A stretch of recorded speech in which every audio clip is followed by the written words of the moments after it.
Hello, everyone. Thank you for tuning in to the Easy Peasy Show brought to you by Sportasonic. You can listen to every episode of the Easy Peasy Show on Spotify, Apple Podcasts, YouTube, or anywhere else you usually listen to your podcast on. Once again, thank you for tuning in. Now let's get into the episode. Talk to you too. Hey, welcome back to the Easy Peasy Show. Sorry I missed the last episode. I was on vacation. Want to thank my buddy Zach here Excuses. for. I want to thank my buddy Zach for picking me up, recording it by himself. Sometimes life happens. We get busy sometimes, so Yeah, I'll pick busy. him Yeah, up you're next time enjoying he your needs day me to. off. I was over Actually, I here was not fighting for my enjoying my day life. off, so I was um, fighting for my life. yeah, I was crammed up in a vehicle with like Womp 7 people. womp. So anyway. Um, Glad to have y'all back listening. Um, we have a pretty jam-packed show tonight, but we'll start it off by some news that just dropped. Joe Burrow just signed a massive extension with the Bengals. Team friendly, you might Very say. team friendly, not at all team friendly. 5 year, $275 million. 219 of that is guaranteed. Makes him the highest paid player in the NFL, in NFL history, matter of fact, which of course, these in 2 months from now somebody else will be higher paid than him, but at least for the time being, he is the highest paid player in the NFL. So congratulations to Joe Burrow. You just lost your best friend Jamar Chase next year. Hope you're happy about that. But hey, congratulations for getting your money. That's the most important part, I guess. That's Jamal, we why can y'all play only that. pay you $100,000. How do you feel? T, we can only pay you the spare change in the parking lot. How do you feel? T Higgins already signed an extension, did he not?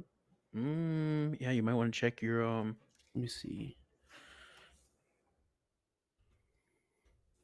Let me see. Let me see. Let me see.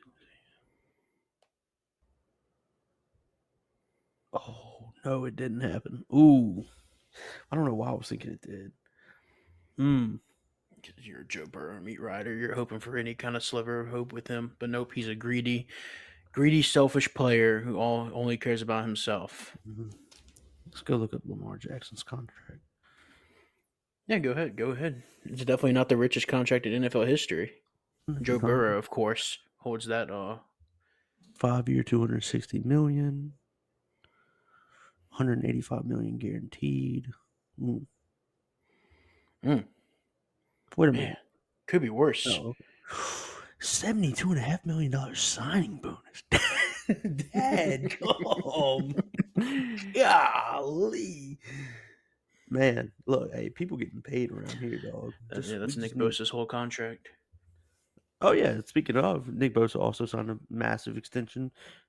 Believe he became the highest paid defensive player in history at $170 million over 5 years. Yeah, until 122 and Parsons a half of hits his that guaranteed. contract. Say that again? Until Parsons gets his contract. Yeah, I mean, look, we this is ridiculous at this point, guys. I mean, I don't know how you feel about it, but now everybody's becoming the highest paid every other month. So when I hear that, it kind of gets watered down at this point. Yeah, yeah. I mean, I think you hit the nail on the head. Sorry, I'm looking at a tweet right now. Southern Lab has the Maryland flag on their jerseys. Hmm? I'll send you the tweet of the photo. Um, yeah, I mean, it was so big it just got reposted by Sickos committee. I'm sure you're familiar with them. What on earth? That is bizarre to say the least. They basically Um, said they just copy and pasted their jerseys and changed the colors and didn't realize the flag was Maryland's flag. yeah. So if the listeners are if y'all are not familiar with Southern Lab, it is a high school in the Baton Rouge area. It is the lab school for Southern University, the HBCU in Baton Rouge. Their football uniforms tonight have the Maryland flag on them. Not really sure where that comes from, but uh, hey, congrats to them on new uniforms. Yeah, congrats, I guess. I mean, there's only so much originality you can be as a high school team. So I really Yeah, don't. I'm not. Yeah, yeah. No, we used to play them in high school all the time too. Went to LSU lab school, so it's kind of like a little crosstown rivalry type of thing. So, Only the rich kids got to participate. yeah, no. Anyway, um, Private school, mm, private school, might want to check private might school, want to check Southern Lab out. um, private school. Lab equals private. Lab I mean, equals yes, but expensive. Womp anyway, womp. we'll move on. So like I said, a pretty big show in store for y'all tonight.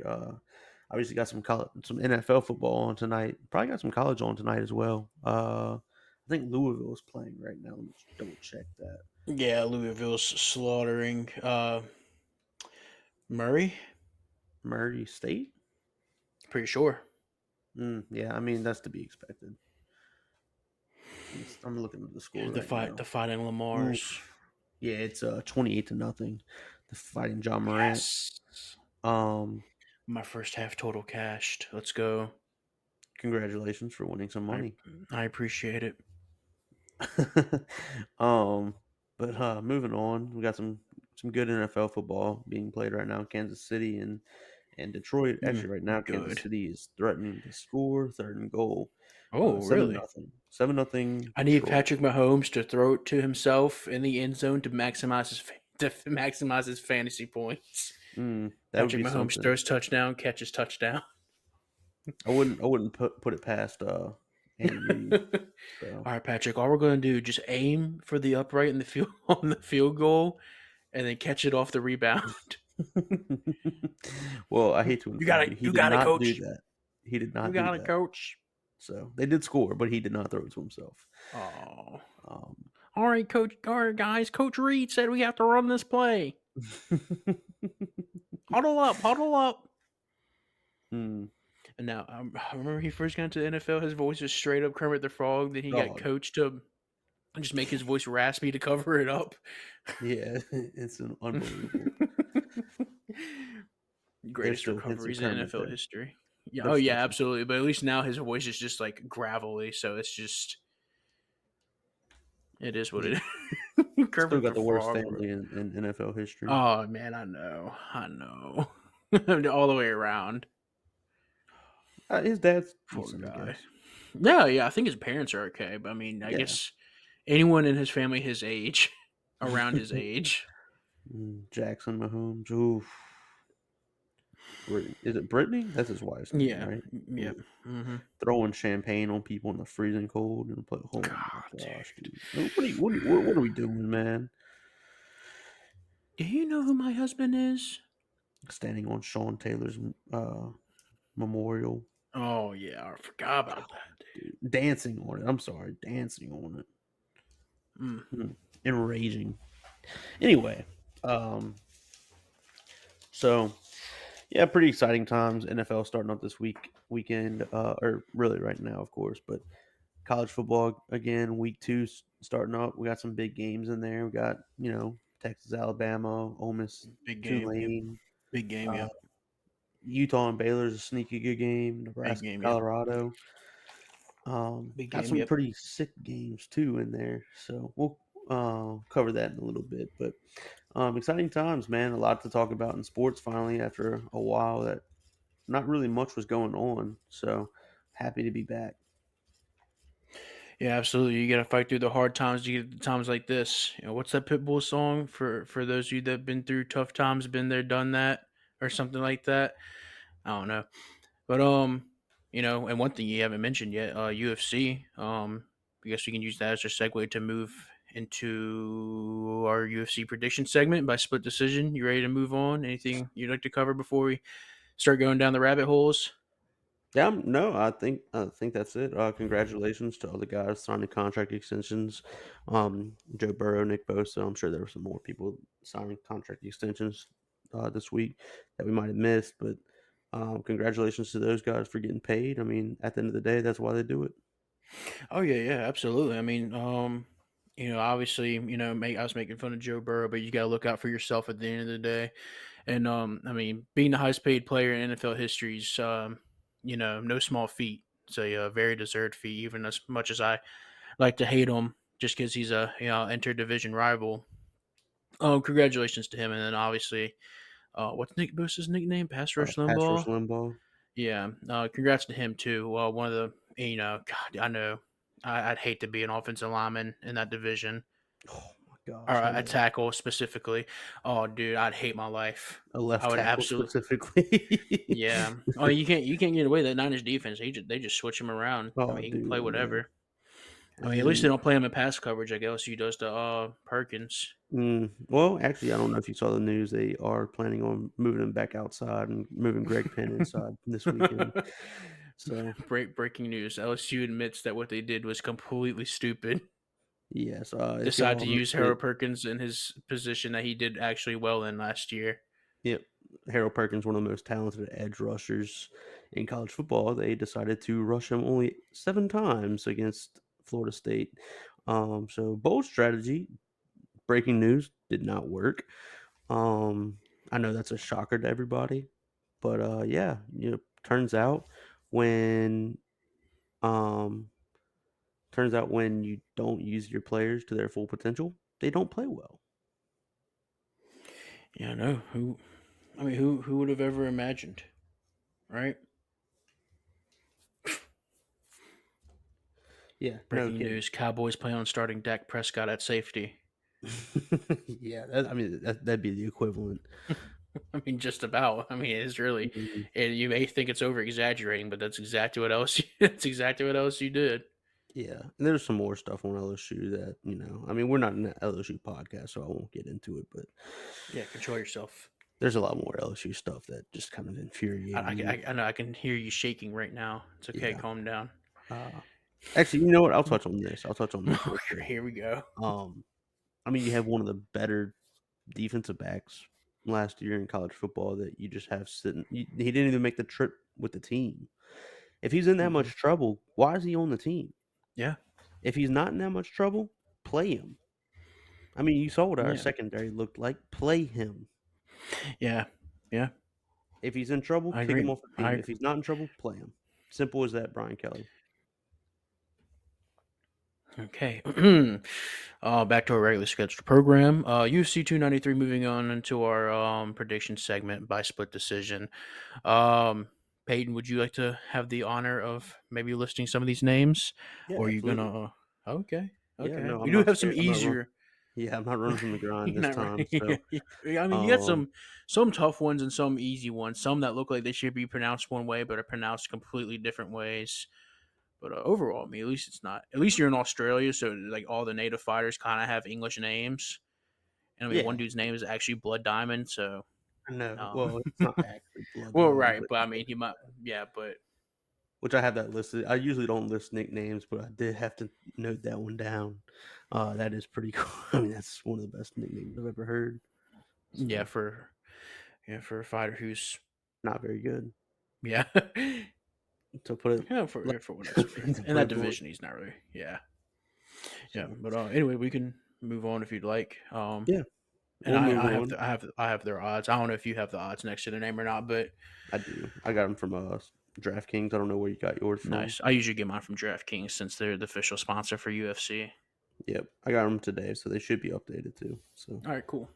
um, I do want to make a note. Last weekend, I believe Zach and I had all the same picks, and we only missed on one. So, yeah, I mean we did pretty well in the card last weekend, Zach. Yeah, we know what we're talking about. That's all I Couldn't have to say. say. Anyway, I think the card before we struggled pretty mightily on. However, we Law of still averages, for every bad week we have, we'll have another really good week. So exactly. So, but starting off this card, it's kind of an underwhelming card to me. It's kind of a Yeah, I snooze agree. fest for a guy like Israel Adesanya fighting. I know there was some news on him. We'll get to that later, but for for for, for a fighter, pure fighter, I'm not saying outside the octagon, but a fighter who is exciting as him and as dominant as him, card probably could have been a lot better, but uh, for whatever reason, it's not really great, but it's not horrible. It's just I guess we've grown kind of used to seeing some really stacked cards lately, and Mm, maybe that's what's influencing my train of thought there. maybe But so. we'll get right into it. Fight one, it's going to be Kevin Juicet versus Kiefer Crosby. Probably butchered those names, but you know what it is what it is. I'm just gonna go full send from here on out. Go for it. I won't Um, even correct you. You're good. yeah, so Juicet is 8-2. He's making his UFC. He is the favorite minus 155, and Crosby is 10-3, making his UFC debut as well. He's plus 130. So it's projected to be a pretty close fight. I will say I do think Juicet gets away with the decision win here. Um, I could see it going either way though. The reason I say that though is because Juicet, I mean, he has a 5-inch reach advantage. He's more patient. He might not be the most versatile, but he sticks to what he does well, and it works for him. So, whereas Crosby is a lot more aggressive, but he's not quite as polished. So, yeah, I just see the more polished fighter winning here, and that's Juicet. I think, like I said, I think it's a very close decision, but I do have Juicet getting it done. Yeah, I don't think this. I mean, this fight has a chance of being finished. I'm not sure if it does or not. I essentially agree with you. I have Juice via decision. Crosby, he's yeah, you kind of touched on it already. He's a little bit more of an aggressive fighter. So he's the type that and you'll hear me say this a lot and for 293, but he likes to he'll take as many as he dishes out, which is never really a good thing, especially in the welterweight division. And going up against Jusei, who has a decent judo background, that's kind of like his wheelhouse. He's very durable. I don't think you're really going to be knocking him out. And like you said, he's not the most flashy fighter, but he's very technical. He's much more technical than Crosby. So yeah, like I said, I don't think this fight gets finished, and I think this essentially Juice is just going to be looking a lot better to the judges. And so yeah, give me Juice via decision. Yeah, I think. I mean, obviously, I think if the fight gets finished, Juice will win. But like you said, I just don't see it getting finished. So yeah. But moving on to the next fight, we have Shane Young, who's 13-7, 2-3 in his last five. He is the one minus 162 favorite. He's fighting Gabriel Miranda, who's 16-6. He's 3-2 in his last five. He's plus 136 underdog. So again, another pretty tight odds for a fight. Um, I think Young's kind of getting a chance to turn it around. It's been a pretty rough few years for him. Um, but I think Miranda has a pretty clear advantage here in his wrestling ability. I'm gonna look for him to shoot early and often. If he brings it to the ground, I mean, it might as well be over with. Last time he fought, he tried to get into a striking war with Saint Denis, and he got KO'd. So I think he's gonna play it a lot smarter this time. I think he's gonna get it done via submission. Um, I think he almost tried to prove a point against Saint Denis, and obviously didn't work out for him. So I think he just goes back to his guns, what he's good at, and I think he gets it done. Oh yeah, I agree with all the traits that you touched on for both these fighters. One thing you didn't really mention though, that's a pretty big point for Miranda, is he's a he's kind of a boomer bust fighter. He likes to go out early and he looks great. I mean, he looks almost unstoppable in the first round. But then, if he doesn't get the fight out of the first round, then I mean, it's game over for him. Great wrestler, great ground game, but you're going to have to get Shane Young out of there in the first round, which I mean is possible. Dude's on a pretty bad skid. I mean, hasn't really fought that often lately. I lean Young here via second round knockout. I think he's essentially going to be able to wait Miranda out and do his thing. He's just gonna get the better Miranda because he's shown he's shown in his long fighting career. Like I said, dude's 33 years old and still doesn't know how to defend a strike. He's very hittable. Just leaves his face wide open, And Young's just a very technical striker. Like I said, I think he's very durable, and his cardio has held up a lot better than Miranda's. So if Young survives the first round, I think he gets the win. If Miranda's able to do his bull rush technique in the first round and actually get Young down to the ground and keep him there, all the power to him. He easily wins the fight. But yeah, I kind of see this fight, being round one Miranda, rest of the fight Young, and I think Young's going to be able to catch Miranda and get him out of there via knockout. Yeah, and that's a good point. I mean, my prediction hinges on Miranda taking him down early, like I said, early and often. Um, if he can't do that, then he's not going to be successful, and he's easily going to get finished probably. So, yeah. So, well, that's the first time in a while that we've disagreed on a fight prediction. So, uh, we made the best man win there. So, moving on, we got Mike Matheta, who this is the guy we were talking about earlier with the nickname Blood Diamond. I mean, he basically goes by Blood Diamond. He doesn't even use his name. He's 3-2 overall, 0-2 in the UFC. He's a plus 260 underdog, so pretty sizable there. He's fighting Charlie Radke, who's 7-3 overall, 4-1 in the last five. He's making his UFC debut. He's a minus 325 favorite. So again, like I said, pretty sizable favorite. Um, I mean, Blood Diamond in this division just he doesn't look good. He's a pure kickboxer. In his UFC debut, he got quickly taken down and submitted. It looked really bad. And then in his second fight against Orion Kosk, at least he made it to a decision. He looked a little bit better against more of a wrestler than he fought in his debut. So maybe there's some improvement there, but I don't think it's going to be enough. Um, Radke's rattled off 4 straight wins since moving up to this division. Um, his easiest path to victory is just going to be attempting to wrestle, but he in his career he's more of a defensive wrestler. Like he's fine being on the mat, but he's not going to go out and put you on the mat himself like others would. So it's going to be interesting to see if he takes it down early or if he tries to stand up with Blood Diamond. I think Blood Diamond could score the upset in the fight if they keep it on the feet. So, but I don't see it being kept on the feet. I do have Radke via decision. Yeah, no, I mostly agree with you there. I have Radke via third round submission. Radke for some reason he's going to look to stand and bang. He always does, and like you said, more of a defensive wrestler than anything. And it's kind of weird because he's really good on the ground. He's got great jujitsu. It's like he just doesn't like wrestling, even though he's good at it. I don't know, like I said, if he has a point to prove or what he's trying to do. But he likes to keep the fight standing, and not to dog on his power or anything, but that's not his strong suit. And on the other hand, Blood Diamond though, that's about the only thing he's got going for him. He's a good striker, very powerful, but obviously trash on the ground and can't really defend takedowns. So really, this relies on the game plan of Radke, and I think I'm gonna leave it up to him. I think he's a smart fighter coming into the UFC. Uh, I'm gonna lean that his game plan works, that he sticks to it, and he takes down Blood Diamond, does his thing, wears him down, sneaks in a submission. Yep. Correct me if I'm wrong. Does Blood Diamond's fighting the same kickboxing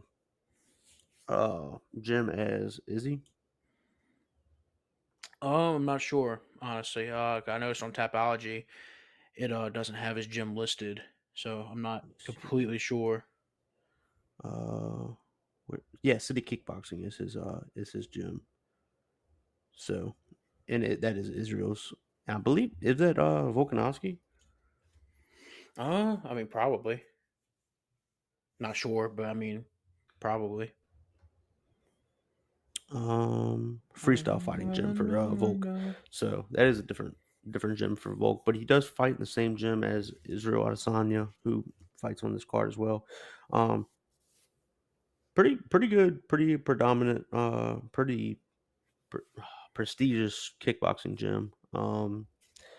But it'll be interesting to see if he can work out. I don't see it, but man, it'd be cool. So, moving on though, fight number 4 of the night.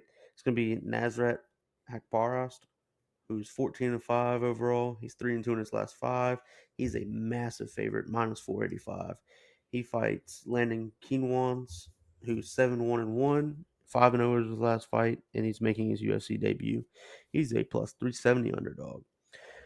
Hakparast comes back from over a year of not fighting. He's pretty natural talent. He looks good. He's solid at everything he does, but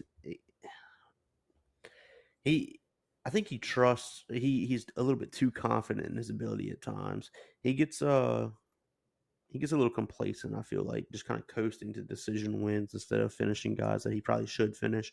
And I think he gets arrogant during fights, and you saw it lead to a flash KO against Drew Dober in 2020.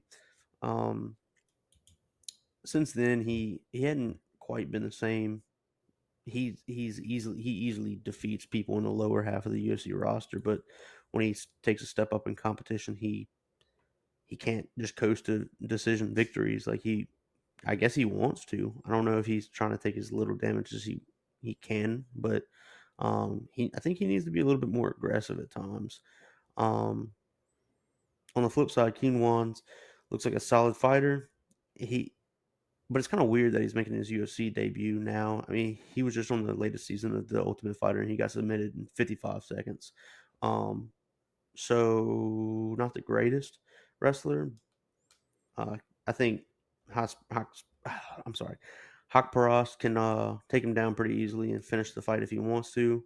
But Kinwans has high power, but he's really slow. Like he doesn't put out a lot of volume. So um, yeah, I think Hakparas just goes to a decision again, like I said. Yeah, well said. I actually have Hawk Barosby a second round knockout. Like you mentioned, he actually does have good power, and even though he seems like a fighter that's that coast, it's just um, it's kind of weird. I wouldn't say I have the same read because I'm kind of under the impression that he's a pretty good volume striker. And on top of that, he has good power. It's just the level of competition he fights. It's not you know, exactly people who are knockout material. He's fought, some of the highest level of competition in the UFC over the years. So I said, dude's been in here a while now. It feels like, and like Who you you talking said, about, Hakparas? yeah, Hawk Prost, and No. I was talking about Kinwans with the slow volume.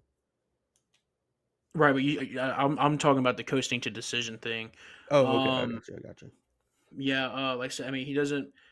Doesn't look like the prettiest fighter, but I mean, I think for what it's worth, he has good volume, he has good power. He's able to knock down a lot of opponents. He doesn't really necessarily finish them, but he can knock them down. And I think his opponent making his UFC debut, someone who got submitted by someone who's not the best at submissions in under a minute, not the greatest look. Um, you know, it just feels like they really needed someone to fill in the spot, and this is who they got. It's kind of weird because I think like literally days after he got submitted, or at least that it was released on TV, he got submitted. He signs to this fight.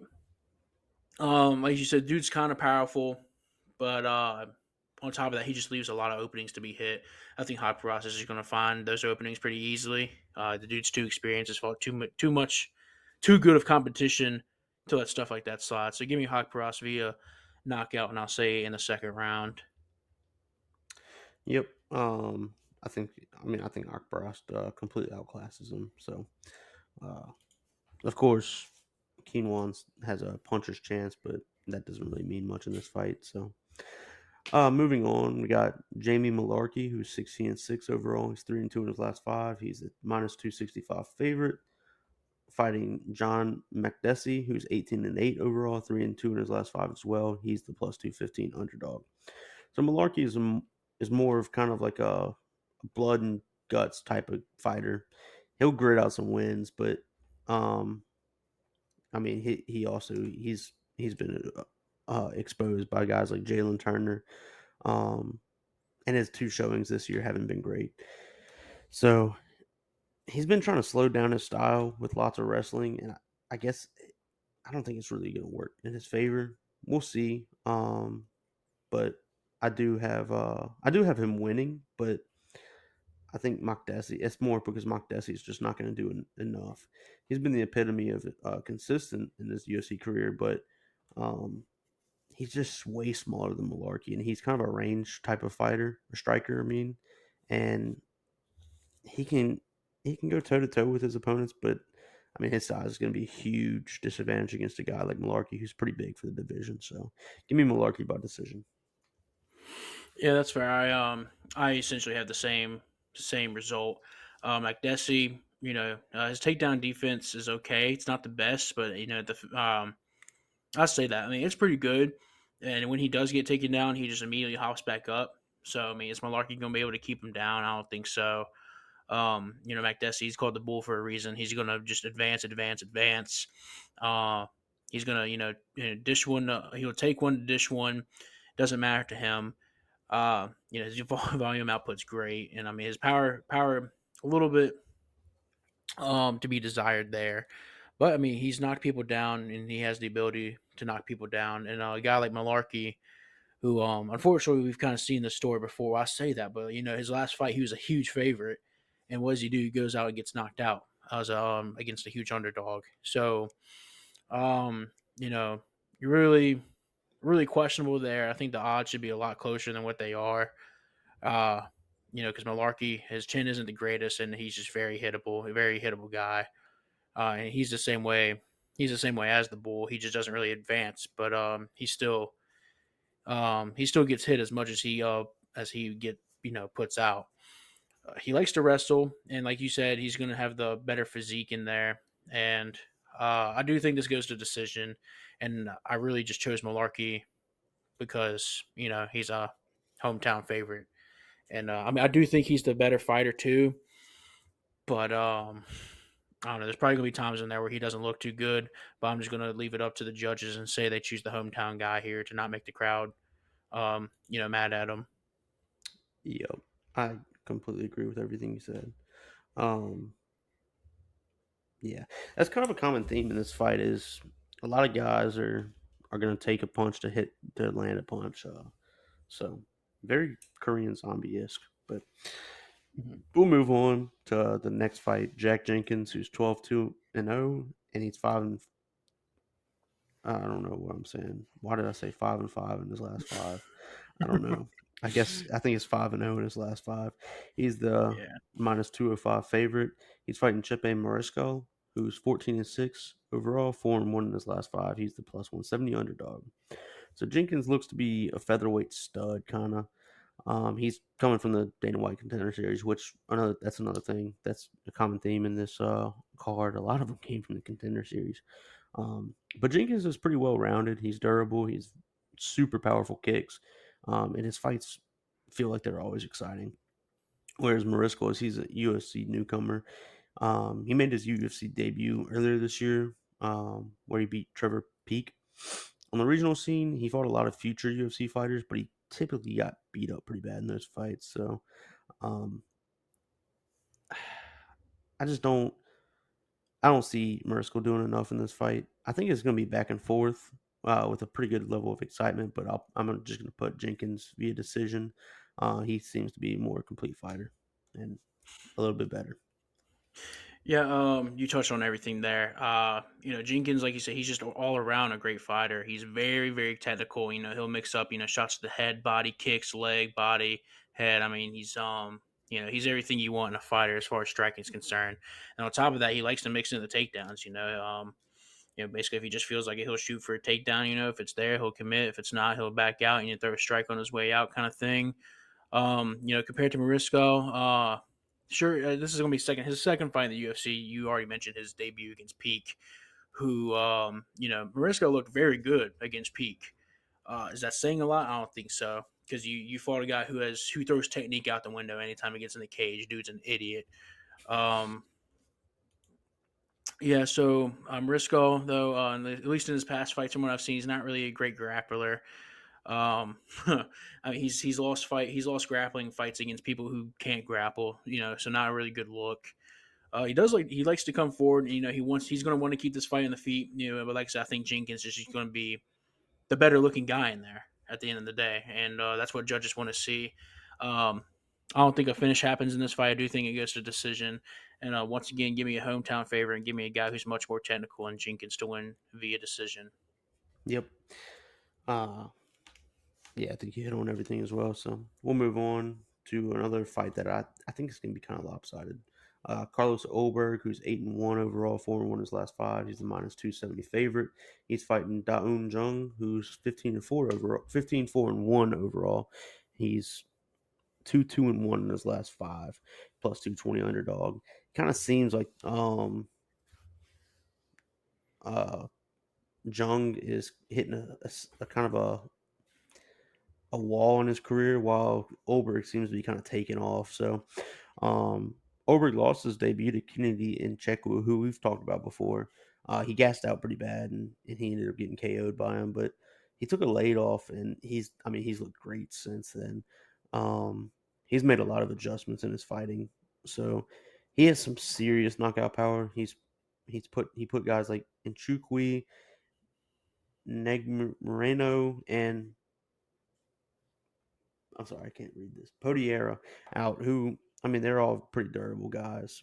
So he's also become more of a permanent, patient striker, and he's done a lot better job of picking out his shots better instead of just rushing into something.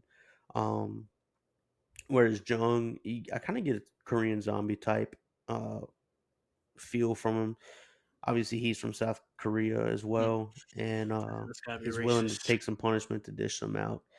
Um, he's kind of found himself slipping as of late, like I said, and he was on a five fight unbeaten streak, but now he's kind of slipped. So I think it's gonna be a little bit more lopsided than some people may think. I think Olberg's gonna get it done via TKO. Yeah, I have Olberg via first round knockout for what it's worth. I agree with everything you said. Olberg, he's been hitting his stride lately. He's been looking really good. He's fought some decent competition. I'd give a little bit of an edge in competition to Demo Jung, but for what it's worth, he is slipping like very badly lately against guys he shouldn't be slipping against. You know, I feel like Devin Clark was supposed to be kind of an easier fight for him, and he looks worse than ever. So, am I gonna like I don't know. This dude has all the talent in the world. I feel like he just, like you said, he's just been kind of slipping a lot lately. I know people are still high on him. I mean, for what it's worth, um, like I said, I think he loses this fight. I think he can. I don't think he should hang it up or anything after this fight. But like I say, he just may need to take a step back, reevaluate some things. His striking leaves a lot to be desired. For what it's worth, though, he can get takedowns and he looks okay on the ground. And we haven't really seen Oldberg's ground game tested because, like I said, he's just in there. He's in and out, starching people in the first round against like super tough people too. Because his last fight, I can't remember the dude's name. I'm pretty sure it's the last fight. A guy who like never been knocked out, and I'd give him like Max Holloway type toughness. And what does he do? Goes in there and knocks him out in the first round. So yeah, give me Oldberg via first round knockout. I don't think it's like you said. I don't think this fight's particularly close. I think Jung can make it close. I just don't think he's going to be able to. I think we got two different fighters here. One who's one whose stock is rising and one whose stock is unfortunately falling. So um, I'm all for gains around here. So I'm with Oldberg first round knockout. Yep, I agree. So I do have first round knockout as well. I just keep it general, just say knockout usually. So, but going on, moving on to the next fight, it's going to be a pick'em fight: Tyson Pedro versus Anton Turkalj. Um, Pedro's 9-4 overall, 2-3 in his last five, and Turkalj is 8-2 overall and 3-2 in The his last pleasure five. man. The pleasure, man. Yes. Um, so in doing research for this fight, I've realized that he has a pretty big fan base. The pleasure man. Yeah, Oh yeah, believe it or dude. not, Oh yeah. Oh yes. it's like a cult too. I mean, Yeah. Oh yeah. Oh yeah, dude. um, I know you'd be surprised, man. I mean, and it's very fitting for a guy whose nickname's the Pleasure Man. And I don't know if you go to Tapology to do your stuff or not. I don't know if you've seen his picture on Tapology, yes, I but have. man, yes, it is great. It just really encapsulate him as the Pleasure Man. But Yeah, go ahead. I'm sorry. it's insane. But yeah, so Pedro started his UFC career on fire. Many people thought he was going to be the next legitimate contender in that division. Then came the losses, and yeah, he had a rash of injuries that kept him sidelined for about 3.5 years or so. When he came back, he looked great. Until he ran into the first loss he suffered when he came back, and it looked like he had the same issues with his gas tank, and uh, really he just wasn't effective past the first round, just like before he got hurt. So a lot of people were kind of slipping on how they feel about him. Whereas Turkle is just more of a wrestling type of fighter. He's kind of like Sterling. I feel like he just looks to cling to his opponents. Um, I think Pedro will be able to land at will early on the feet, but once it ultimately, I think it's inevitable that it reaches the ground, the mat. I think Turkle is just going to drain him, and he's going to be rendered useless past the first round. Yeah, I mean you already useless past the first round, but especially when he gets taken down and held down on the ground. I mean, he's just going to be useless even before the first round ends. So give me Turkle by decision. The pleasure man. Yeah, the pleasure man. You touched very well on him. He's for light heavyweight, great stamina. Not to say most light heavyweights don't have good stamina, but we're looking at his opponent Tyson Pedro, who, um, like you said, I mean he's got enough stamina to last 5 minutes. Unfortunate for him, unfortunate for his wife, but yeah, he only lasts 5 minutes. The pleasure man. Uh, you know, The pleasure man's wife, however. gave she gave him the nickname. No, but the dude can't defend takedowns to save his life, but boy is he good at takedowns. What's Pedro not good at? Takedown defense. I don't think. I think for what it's worth, his grappling is good. But I mean, like you said, the gas tank is such a concern for Pedro. And I see why this fight's a pick 'em because with a guy who has power like Pedro, you can't count them out. And Pleasure Man, he has great durability. Do I see Pedro getting a knockout? Um, I don't know. The Pleasure Man, like I said, he doesn't really have good striking defense. Um, he doesn't have the best fight IQ, I don't think. But like I said, for what it's worth, he's got a huge fan base. I know a lot of people are backing him, and I mean, I understand why he's a fun guy to watch. This should be a fun fight. I almost want to say borderline funny, but give me Give me Pedro via first round knockout. I think even though Pleasure Man hasn't been knocked out and he's got good durability, I think Pedro's going to lay it out on the line in the first round. And I mean, I don't think Pleasure Man's going to be able to do much about it. So yeah, give me Pedro via first round knockout. And like you said, if he gets past first round, I mean, it's Pleasure Man all day. And I'm not really sound confident in the decision. I'm not really because I mean, like at the end of the day, it'd be one of those things where if I saw this fight got past the first round, I'm live betting Pleasure Man all day because is not going to win past the first round unless he comes out in the first 5 seconds of the second round and does something. But uh, but yeah, for what it's worth, I got Pedro catching Pleasure Man and getting him out there in the first round. Yeah. A lot of people were. I saw on Typology that a lot of people were saying, "Oh, y'all better get ready for Pleasure Man's last fight in the UFC." We'll see. We'll see. But his fans came to his rescue on there, so he will be glad to know he Oh, has oh a yeah, big on fan base on Topology, it's great. Tapology. Yeah, it was crazy. I was looking through the forum too a couple of days ago. I was like, dang, I was like, this dude, you can't round a corner without someone defending him. I know. Well, moving on. This fight is, man. I don't like to say this shouldn't be on the main card, but I don't feel like this fight should be on the main card. Hmm. You got Justin Tafa, who's 6-3, 2-2 with a no contest in his last five. He's the -205 favorite, and he's fighting Austin Lane, who's 12-3 overall. He's 4-0 with a no contest in his last five. He's a +170 underdog. A lot of you might be thinking, oh, well, they both have a no contest in their last five. That's kind of weird. Well, that's because they fought each other, and it was a no contest because Austin Lane poked Tafa in the eye, and it got Womp womp. it got ended pretty quickly. So, um, really before it even got started in the first round, I think like within seconds, if I'm not mistaken. So, yeah, they're gonna run it back. It was just 2 months ago, by the way. Hmm. So Interesting note about Lane, he is a former NFL defensive end. Yes, much like Greg Hardy. Greg Hardy. And I get a I lot of like the Greg Hardy from messenger of the him. UFC. Yeah. So his UFC debut was spoiled with the eye poke, by the way. Womp womp. Um, which was his own doing. Don't Did you get me just say wrong. womp womp? Exactly.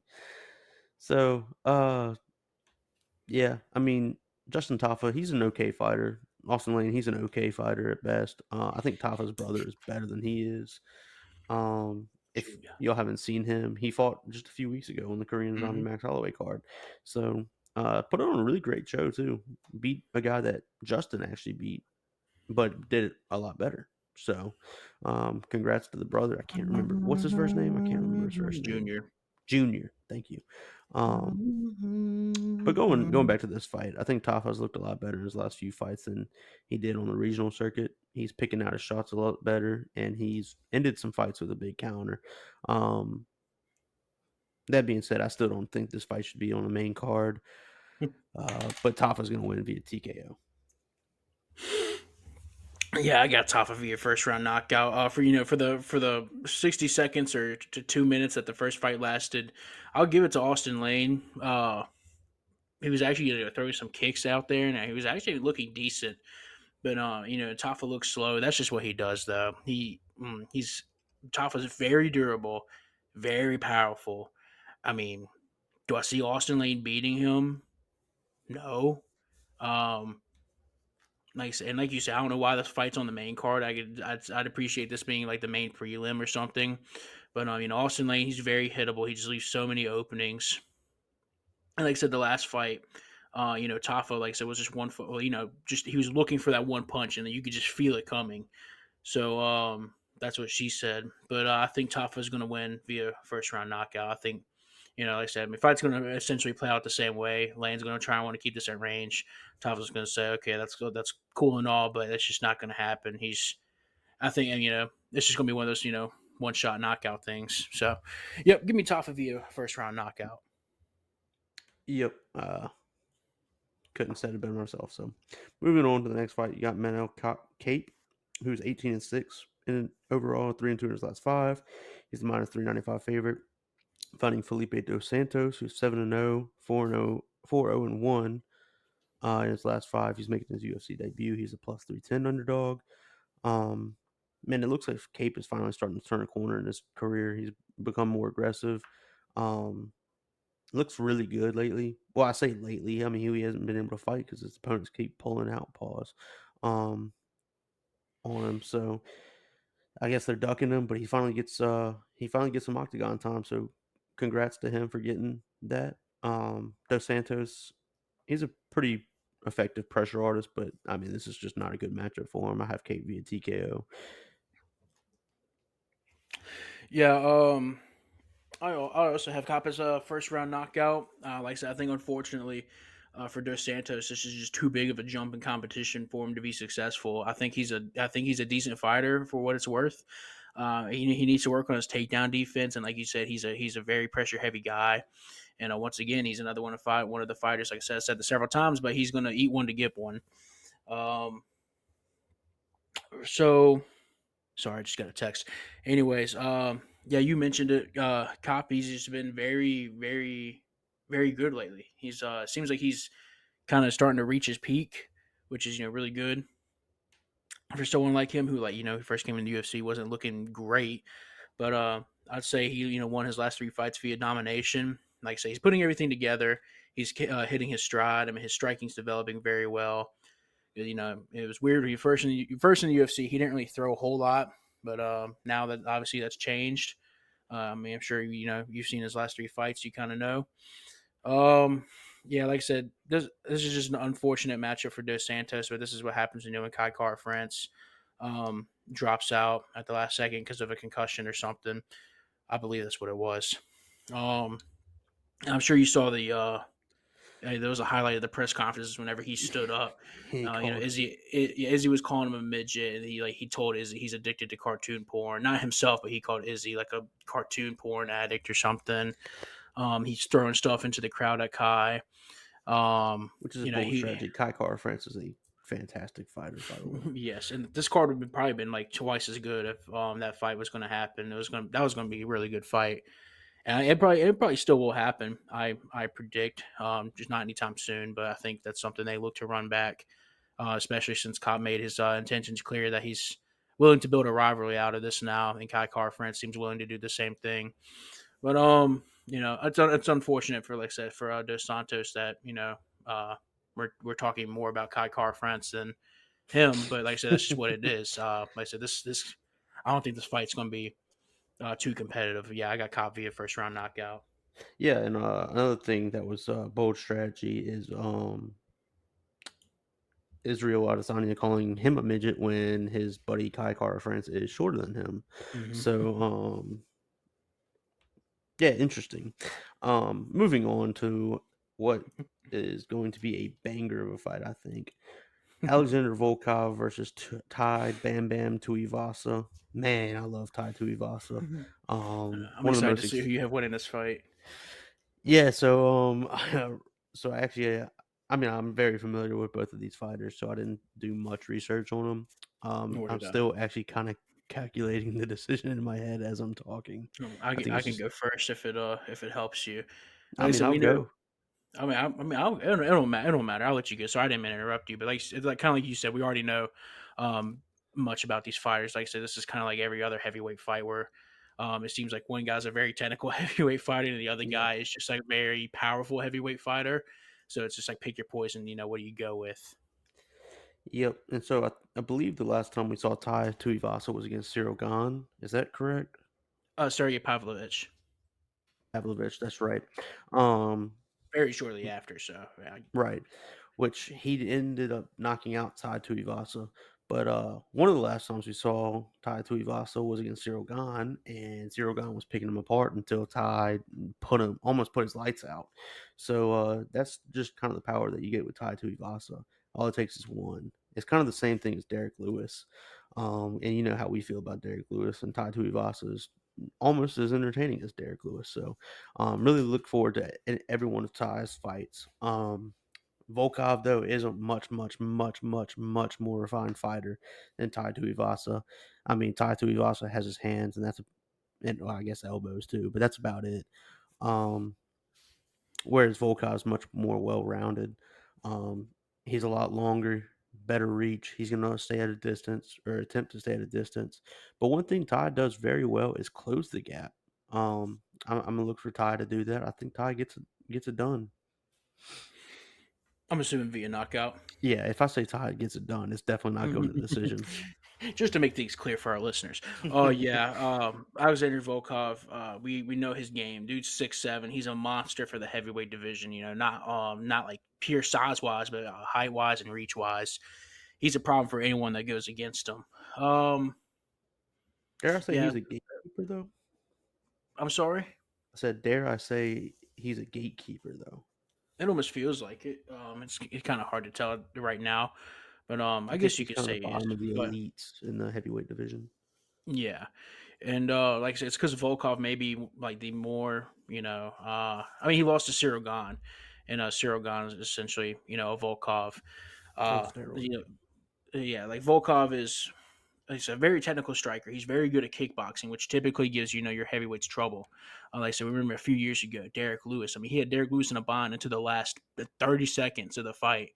I mean, I will say, I think at a certain point, Derek Lewis had him on the ground and kind of had him in a bind. But beyond that, notable losses for Volkov, Aspinall and Gahn, two elites in the heavyweight division. I like to think. Gahn I feel like Gahn pieced Volkov apart pretty easily, just like he pieced Tai Tuivasa pretty Mm. easily. He pieced Tai apart a lot better than he did Volkov. Like I said, he got Tai out of there. Um, unfortunately for Ty, I mean his cardio actually isn't that bad for a guy who weighs in at the limit of 266, and for a guy who just solely relies on these wild shots. Yeah, I think he's like a It's Derek Lewis with better cardio, basically. Yeah, and it's a 3 round fight. So I mean, this isn't like his Cyril Gahn fight where he had to train for 5 rounds. So he's going to be more willing to put it all out on the line. But like I said, unfortunately, you're going to be against someone who's just physically a lot better than you, a lot more, let's say, gifted, I guess. So yeah, give me Tai Tuivasa via knockout in the second round. He's gonna freaking clock Volkov, and it's gonna be the greatest thing ever. Bam Bam's gonna end his 2 fight skid. Like I said, all it takes is one punch from Tai Tuivasa. I think he's probably at this point the most powerful puncher in the heavyweight division, hands down. Like I said, we've seen he almost got Cyril Gahn out of there. So like you said, screw your technique. I don't care. I know you're a pretty big favorite in Volkov, and like I get it because you're very technical, and you can easily keep this fight at range if you wanted to. But I mean, what are you going to do whenever Tai Tuivasa gets you up against the cage and he's just onto you? You know, we look at. I'm pretty sure Tai Tuivasa fought. Oh man, who is the dude who's like 7 feet tall? Stoop. That may be his name actually, Stupe or something like that. Um, oh, let me click on his name. I'm looking at I'm gonna get this dude's name. Sakai, Struve. Struve. Yeah, for those not familiar, Stefan Struve, he was an anomaly in the heavyweight division because, nicknamed the skyscraper, dude was 7 feet tall, and like Tai Tuivasa is what 6'2". Like I say, hey, he's barely any taller than me and you, Peyton, and he was able to just essentially get Struve against the cage and just kept throwing punches up at him and eventually knocked him out.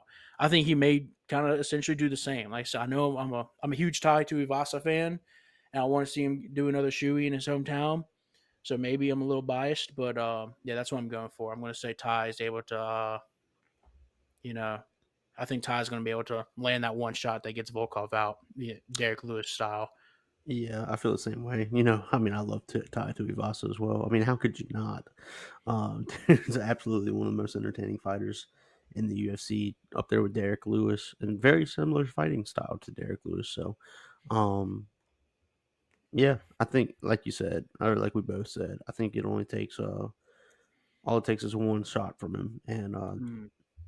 good luck if you get hit by him. Good luck because you ain't waking up for a while. I Mm. mean, Zero Gun. I just watched that. I just rewatched that fight a few weeks ago, and I saw Cyril Gahn take that shot. He didn't exactly take it. I mean, I think he was out until he hit Oh no, the. he like dropped and then, but just he was lucky that he quickly recovered. Like I said, Cyril Gahn is lucky that he's a tough, mofo.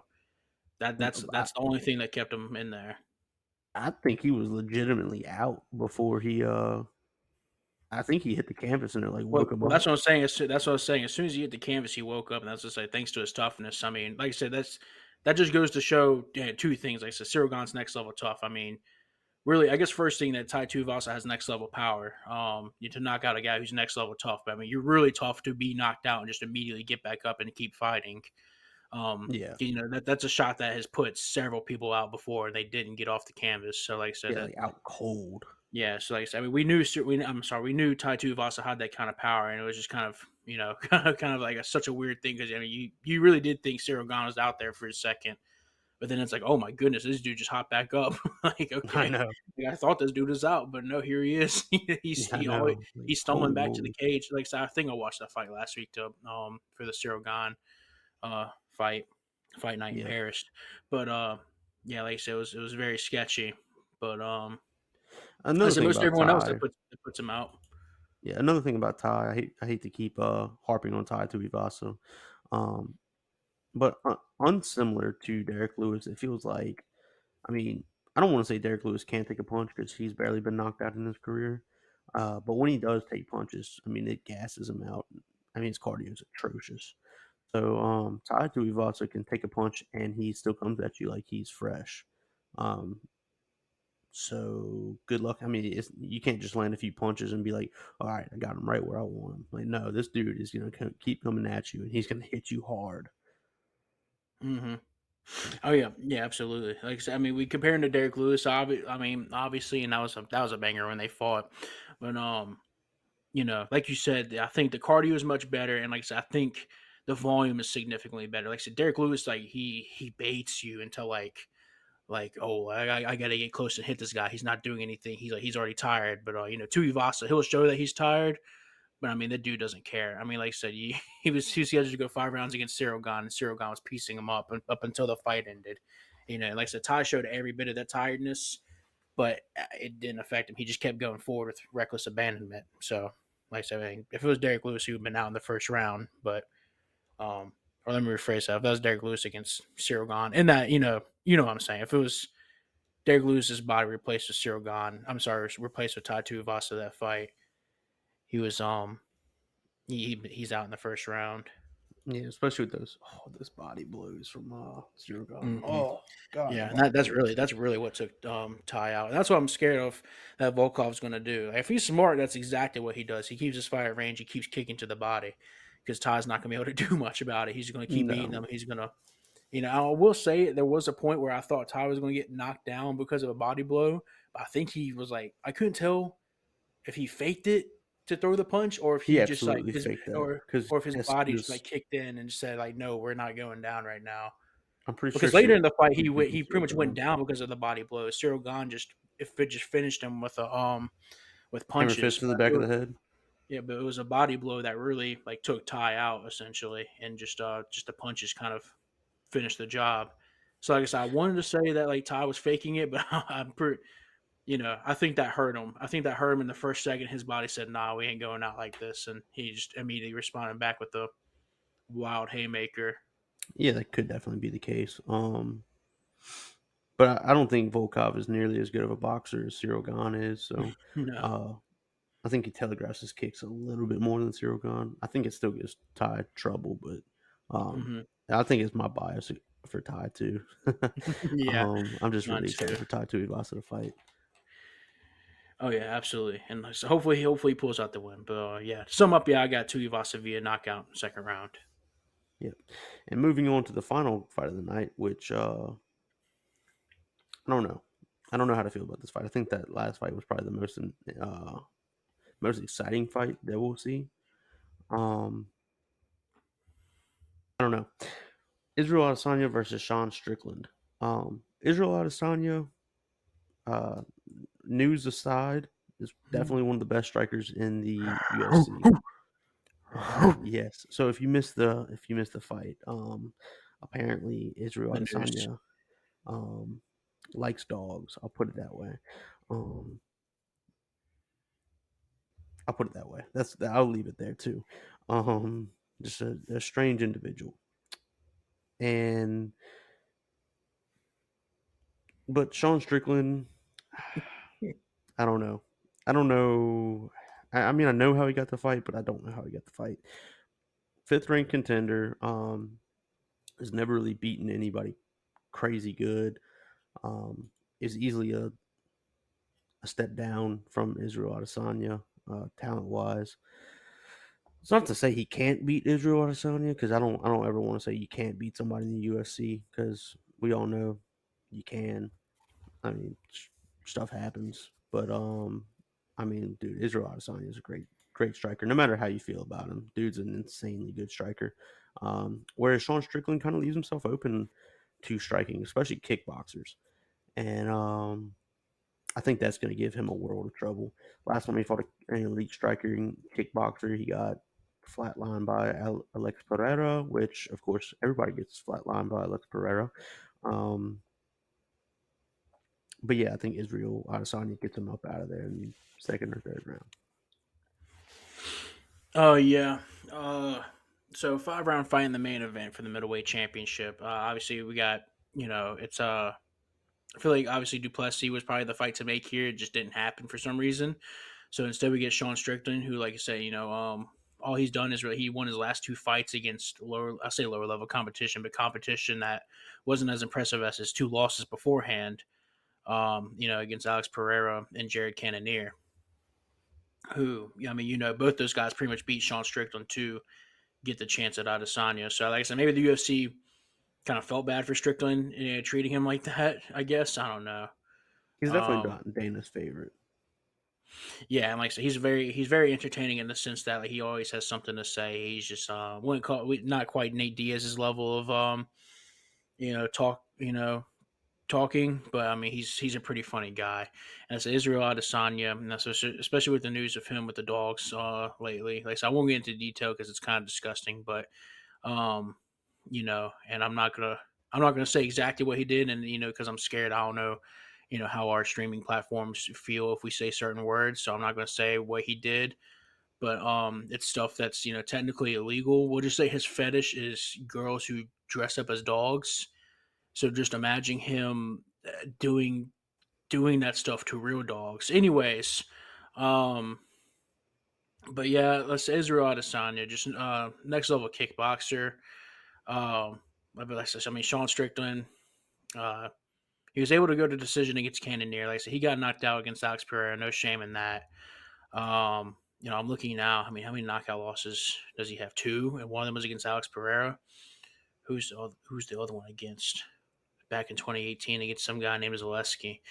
Yeah. So does Adesanya get Strickland out of there? I think he could, but I'm not really banking on that. I know a lot of people are, but I think this fight goes to the distance. I think it's gonna be Adesanya by runaway decision. 50-45, 50-44, not sure, but I mean, maybe Strickland will have a round in there at most. But like I said, he's a huge underdog for a reason. I mean, he's not gonna be. I don't think he's gonna be taking Adesanya down. I don't think he's gonna outstrike Adesanya. Like I said, I mean, you line up all their attributes across the board. Adesanya has the advantage everywhere, other than It's not trash even talk. really close. Yeah. Yeah. Like I said, press con, and like I will say, I told you that before we got on, Peyton. I think no matter what happens, Sean Strickland won the weekend just because of what he said at the press conference against Adesanya. Like I said, Adesanya can knock Sean Strickland out 3 times, and it still wouldn't matter. Is the winner.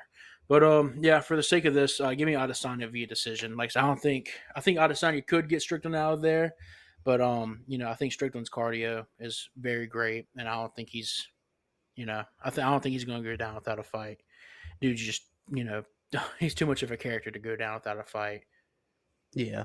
Um, I mean, Sean's bread and butter is kind of keeping his opponents at like a good distance for him and piecing them apart from like a boxing range. But I mean, you ain't gonna be able to do that with Adesanya. Nobody does that to Adesanya. So even the elite strikers that he's fought, like Bobby Knuckles, I mean, dude pieced up Robert Whitaker. Hmm.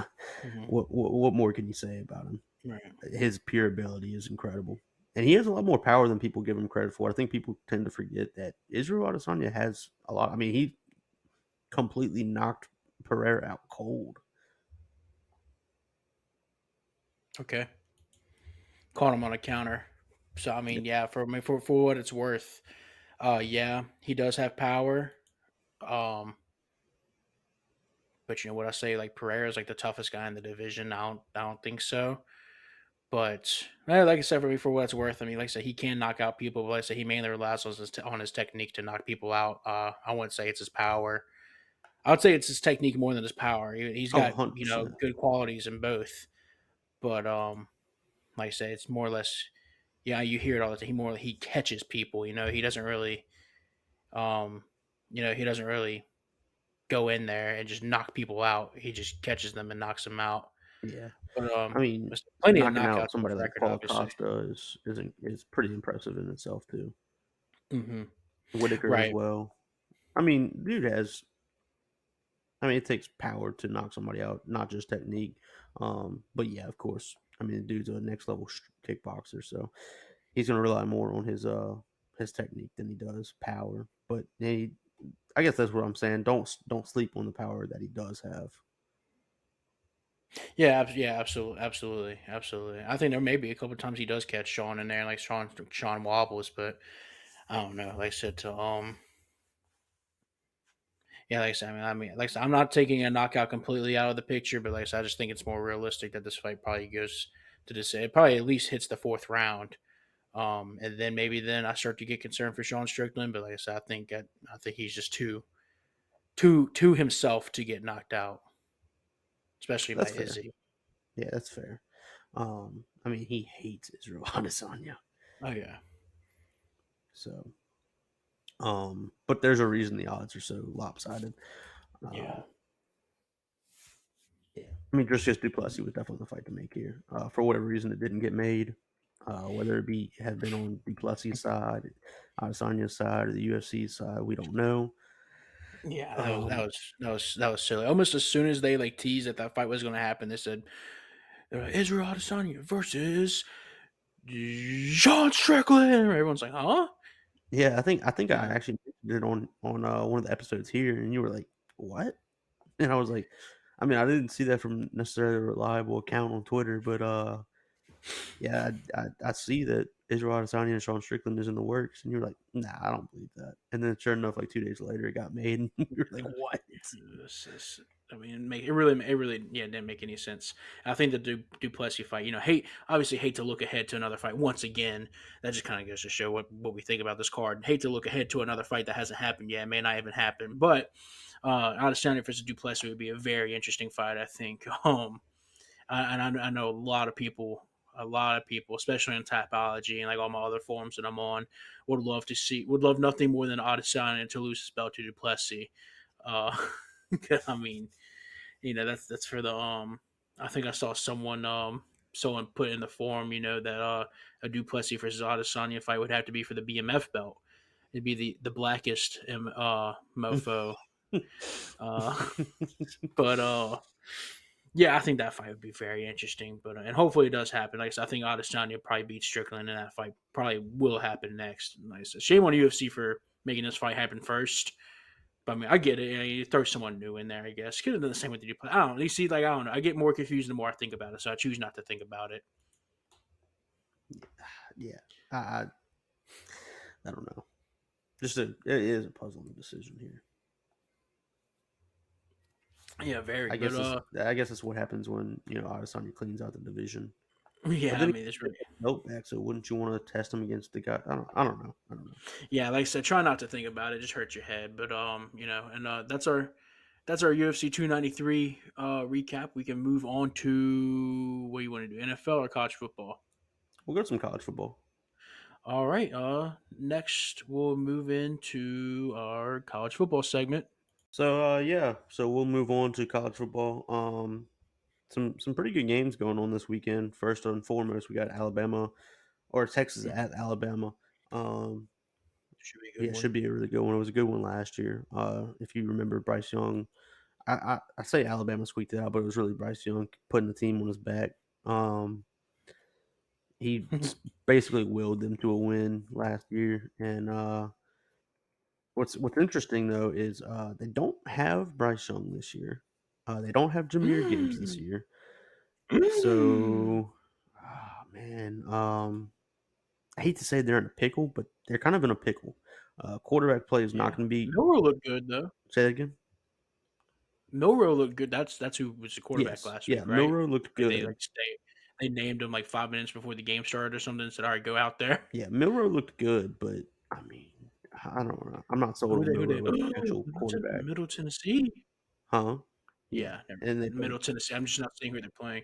I mean, I knew they didn't play like a USC or something like that, but Yeah, so I'm not completely sold on the quarterback play yet.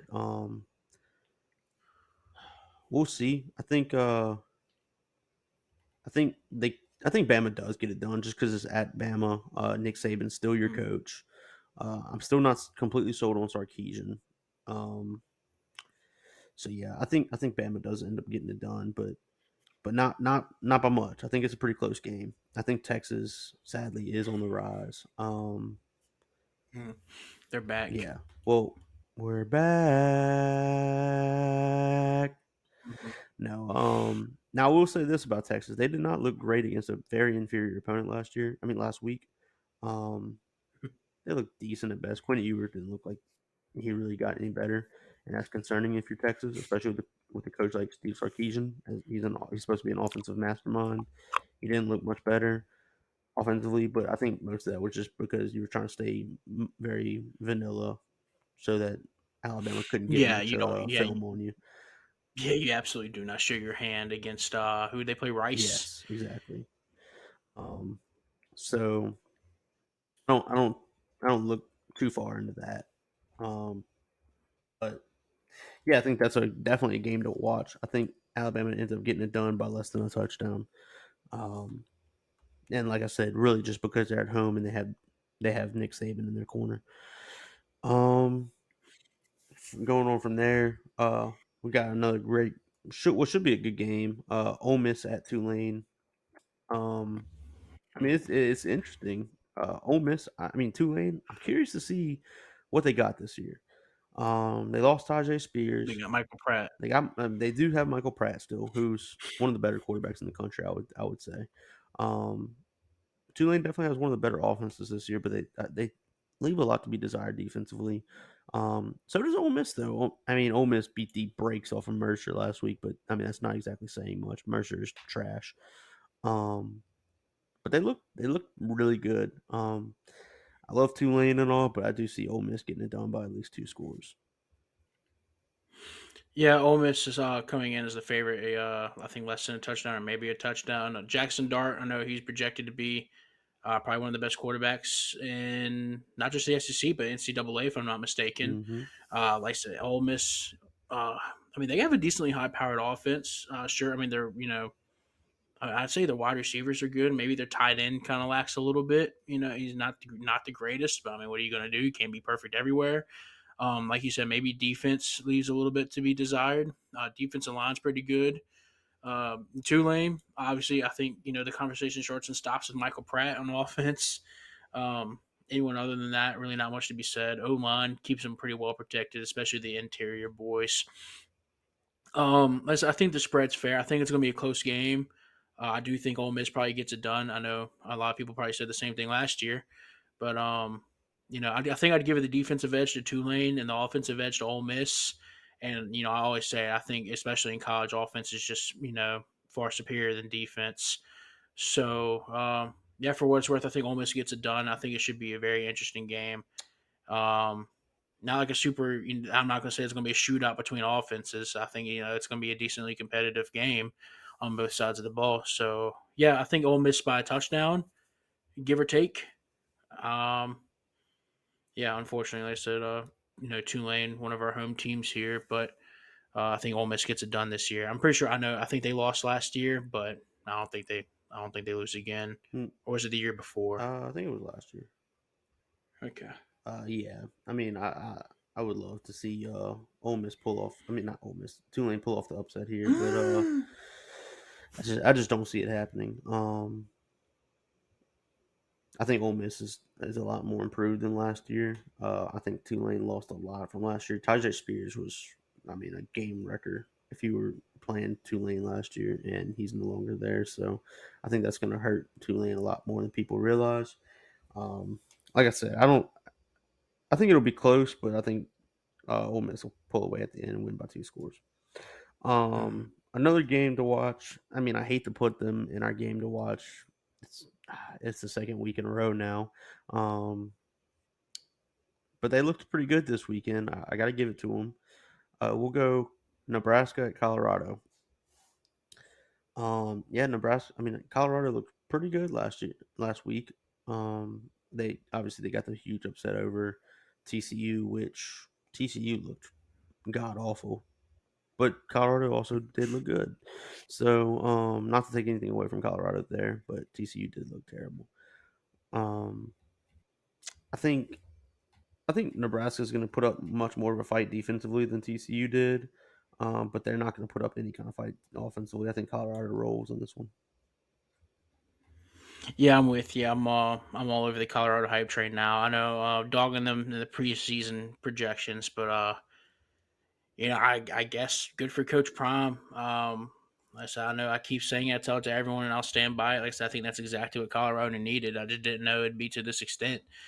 Uh, yeah, I think I'm not sure. I wouldn't say Colorado rolls them.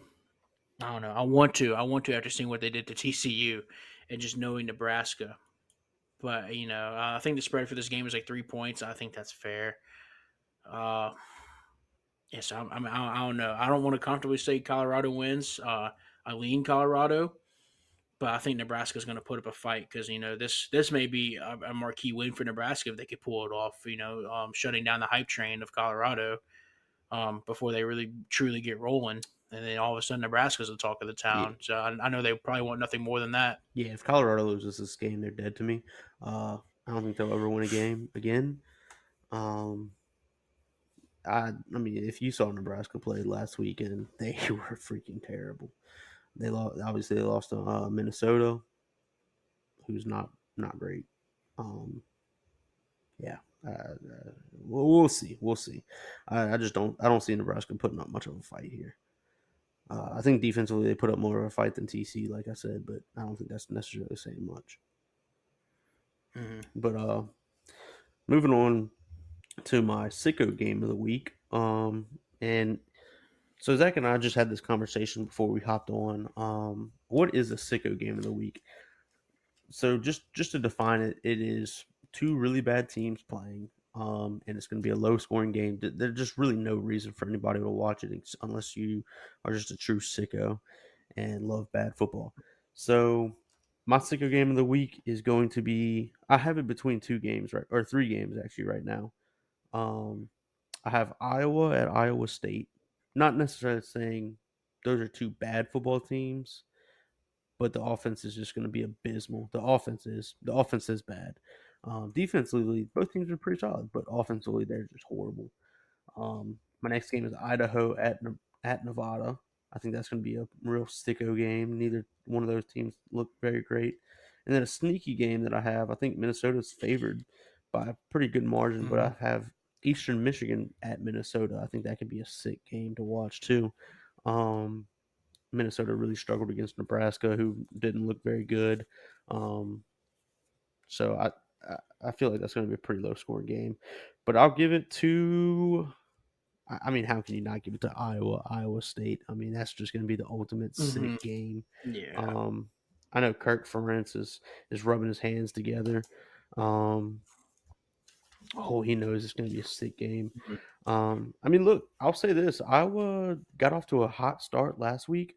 They scored 17 points in the first quarter, I believe, but then just kind of fell off after that. I want to say they finished with 17 points. No, I'm sorry, they finished with 24 points, Oh, and they yeah. played the powerhouse of Utah State. Um, but hey, I'll give it to Kirk Ferentz. He did say he wanted to average 24 points a game. Um, if that's where you are as a coach, all the power to you. I don't think that's a good plan in today's day and age to average only 24 points a game. But hey, he's confident in it, and so yeah, that's my sicko game of the week.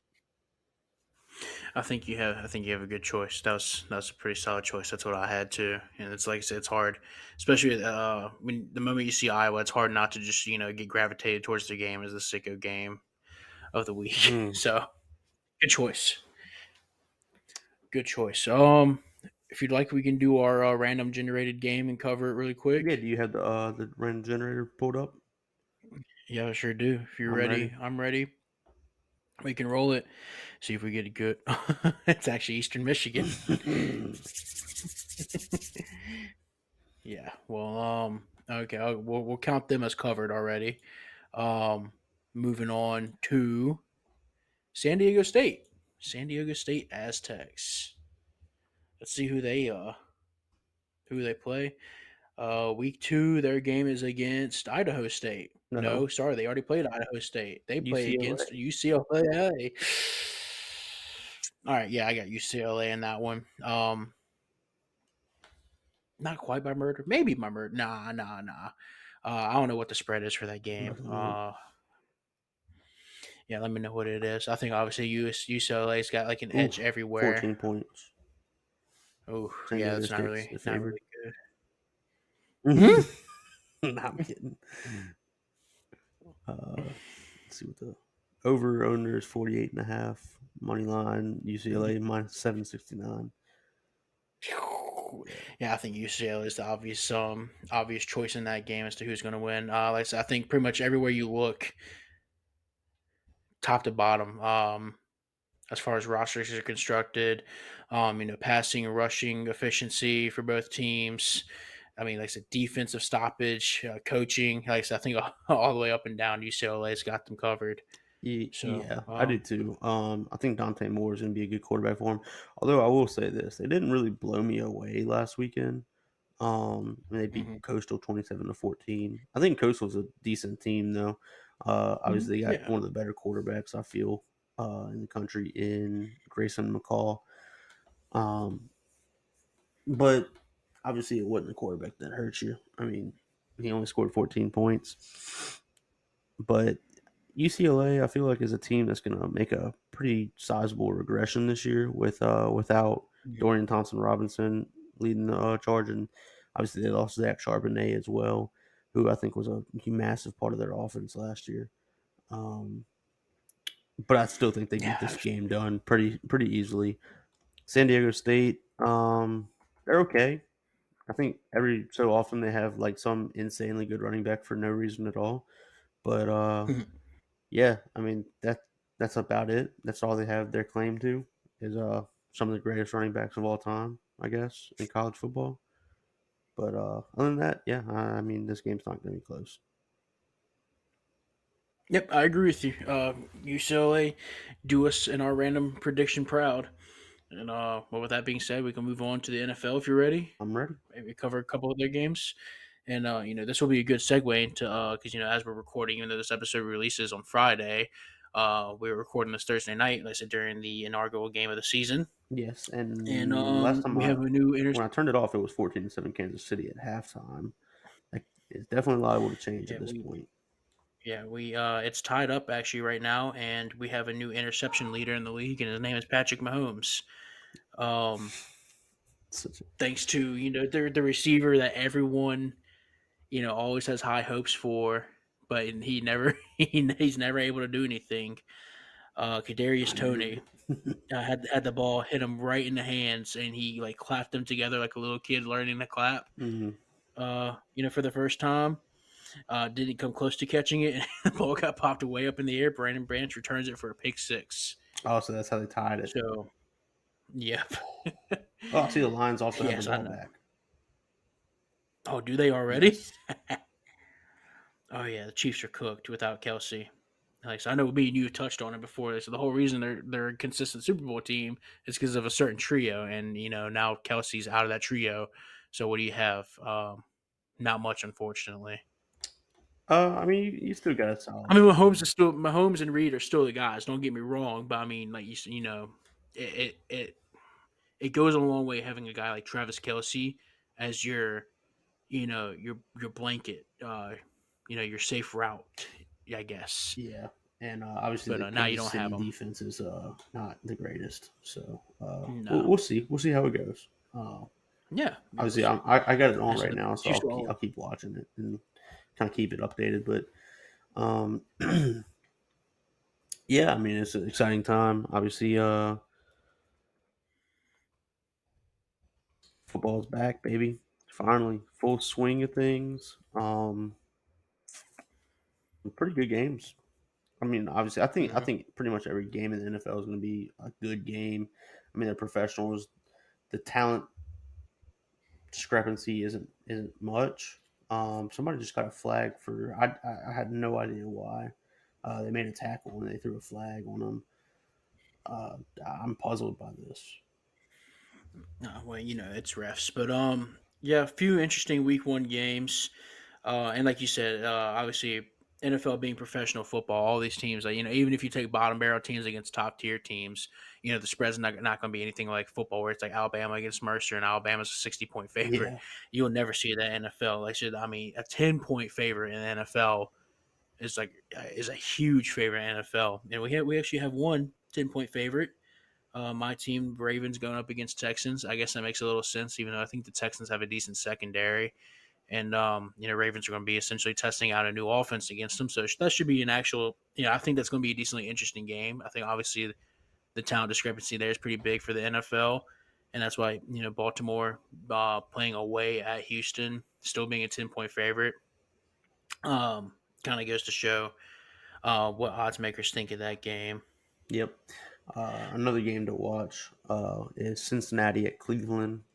You got Money Man Joe himself playing in his first game under a new contract versus the Cleveland Browns, who we'll see what Deshaun Watson can do this year. I mean, I know there's a lot of hate surrounding Deshaun Watson. I was trying to see how I can make that like a little bit Yeah. easier going, but no, people hate him. Um, but he's let's keep it a buck. I mean, he is a good quarterback. Or last time, let me rephrase it. Last time we saw him, he was. So it'll be interesting to see how he comes out and plays for the Browns. I mean, like we said earlier, I mean, how many years can you have such a stacked roster and be bad? Eventually, they got to break through. I feel like. Yeah, yeah. Eventually, we got some interesting. I was supposed to. It almost looks like almost every team was playing against like an interdivision team, but not quite because you got like Niners and Steelers and like Texans and Ravens and Titans and Bucks in Saints. Minnesota. It could Yeah, put but it's it like in most of the other teams are Minnesota. like playing against Put it in division rivals. Minnesota. Or I say rivals, but like Bills, Jets, Cowboys, Giants, Rams, Seahawks, Packers, Bears, Raiders, um, Broncos, Raiders, Broncos, Packers, yeah, okay. Jaguars, Colts, Panthers, Falcons. So Rams, yeah, Seahawks. Ooh, Dallas and Giants, game one. yeah, it's interesting how that ended up working out. But yeah, anyways, a lot of interesting games. Let's see, another game I'm trying to look at that may be interesting. Maybe the Chicago Green Bay game. That'll be interesting because you got two, like I said, you got the Packers out of the Aaron Rodgers era now.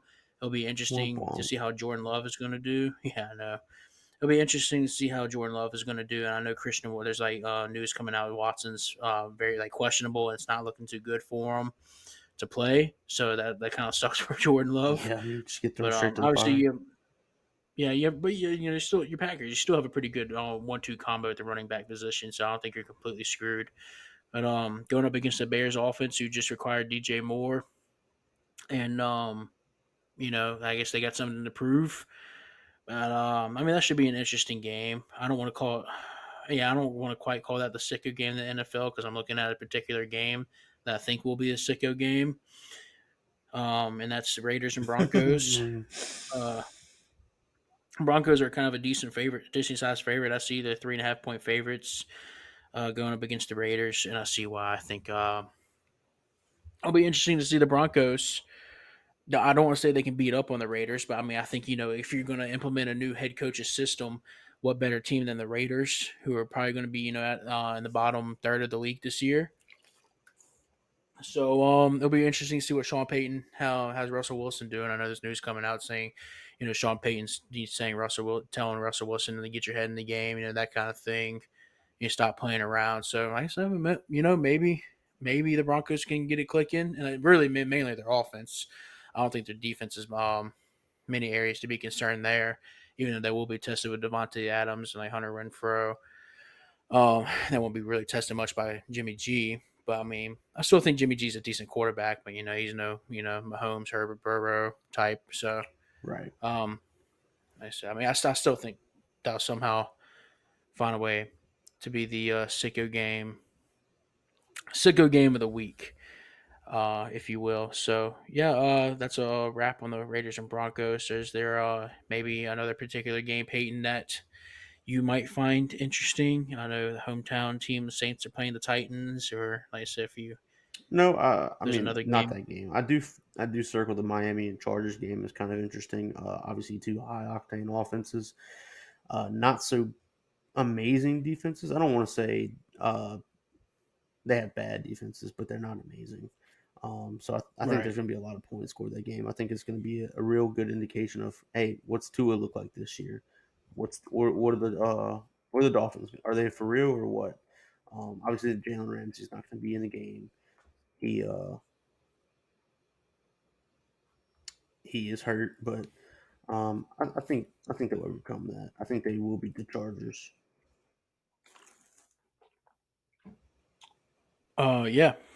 And I think the last game we'll cover the technical last game of the week for this week, being played on 9/11, Mm, is Bills and is Nick Jets. I think Castellanos that'll playing? actually be a very interesting game. He's got to be. He's due for three homers that game. Mr. President Castellanos just hit his third home run. A third home run has hit. Never mind. Um, so yeah, Bills and Jets. I think that'll be a very interesting game for obvious reasons. You know, new look Jets with Aaron Rodgers, and obviously very high hopes there. And then obviously the Bills. Everyone knows the Bills' high-powered offense and a really good defense. So I think that's a good game to have as your first Monday night game. Everyone's going to have all eyes on those two teams, and I think it'll be a very good indication as to where these two teams. I think we kind of know where the Bills are, so I think it's going to be more. Everyone's going to be more or less watching the Jets rather than the Bills, if that makes sense. I mean, I think both teams are going to be equally watched, but I'm going to be keeping a closer eye on the Jets Yeah, just to just to see see what they look if like. they're actually going to be legit this year. And I know that kind of sucks. You're going up against. I'd consider the Bills elite competition, 100%. but they throw them into the fire. I'd like to see what they got, and if they really contend, I think they probably will. Do they win? I'm not sure. I doubt it. I think I give the Bills a slight edge. Um, I think the Bills win like 27-24, something like that, or like maybe like 31-27, something, something along those lines, 31-24. I think it's a close game. I think both offenses shine more than both defenses will. Oh, without a doubt. Even though I think But both just, I sides of mean, the ball yeah, for both teams will have their yeah. moments. That I mean, the defense of both of those teams still aren't bad by any means, but yeah, I mean, the defenses aren't going to be the stars in that show. No, we're not watching for the defenses. Come on. Exactly. Yeah, that should be a very interesting game. Like I said, I ever so slightly lean Bills, but like I said, I'm definitely going to be more so watching for the Jets. Yeah, and I think that is a great, like you pointed out. I think that's a great Monday Night Football game. Um, so Yeah, well, that'll do it for this episode. I know another decently long one, but we try and keep it under 2 hours for our own brain's sake, and because YouTube hates it whenever it's over 2 hours. But that's beyond the point. Like I said, we got through a lot of content this episode. I know we probably missed a lot too, but it is what it is. We cover what we can when we can, and we'll be back recording Sunday night for our Monday episode. So once again, thank you for listening, and we'll see you then. yeah, see y'all later. Thank y'all for listening. All right, peace. Peace.